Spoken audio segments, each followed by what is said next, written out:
le suit. Vas-y. Parce que là, vous avez parlé du passé, vous avez parlé de l'avenir. Alors, sur le passé, est-ce qu'il y a quelque chose de bien qui a été fait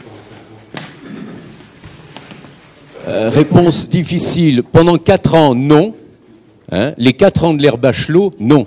Ça a été une négation de la médecine spécialisée.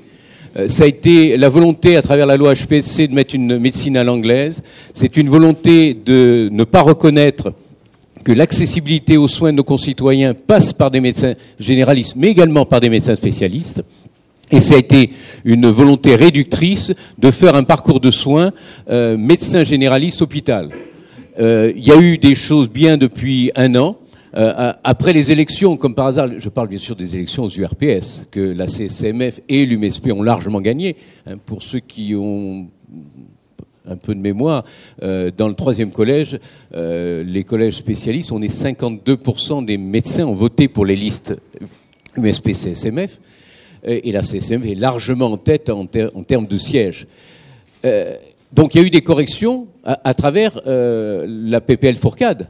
Hein, mais c'est des corrections face à 4 ans de négation de la médecine spécialisée. Et je dois dire que si on compare la loi Douste-Blazy-Bertrand de 2004-2005, où il y avait eu la mise en place d'un parcours de soins, la mise en place de la CCM technique, un certain nombre d'avancées, pas parfaites, hein, insuffisantes, mais des avancées financières significatives, on a eu de 2004 à 2007, une embellie pour la médecine libérale, puis il y a eu 4 ans réellement de négation de la médecine spécialisée. Alors là, c'était pour nous, on a disparu. Les états généraux ont été une catastrophe en termes d'efficacité, en termes d'image. Et la loi HPST, ben vous avez vu que finalement, ni les hospitaliers, ni les libéraux sont satisfaits. Mais en particulier pour nous, ça a été une période noire. Alors depuis 1 an, c'est vrai qu'avec Xavier Bertrand, on a remis un peu la machine en marche, on a retricoté ce qui avait été détricoté. Malheureusement, la crise économique ne facilite pas les négociations, parce que, comme hier soir, on avait une réunion, je disais à Frédéric Van der Goyen, il a plein de qualités. Il est dur en négociation, mais il est loyal, mais il a un énorme défaut, il est pauvre.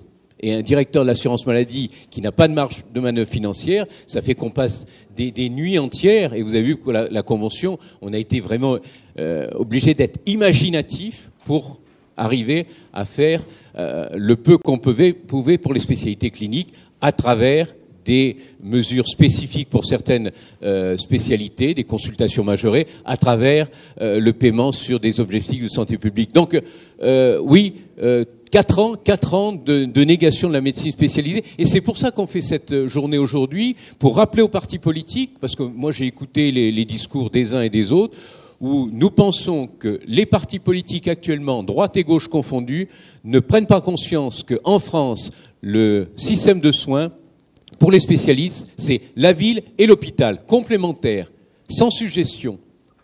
Et c'est ce qu'attendent nos concitoyens. Et donc il faut voir comment on va permettre de conserver ce système de soins, et surtout la préoccupation, Jacques Nillet l'a dit, pour les radiologues, le problème de la médecine nucléaire, mais la préoccupation majeure, c'est les spécialités cliniques, avec les revenus que vous connaissez, dont on va parler tout à l'heure. Donc, 4 ans d'ère Bachelot qu'on a du mal à oublier.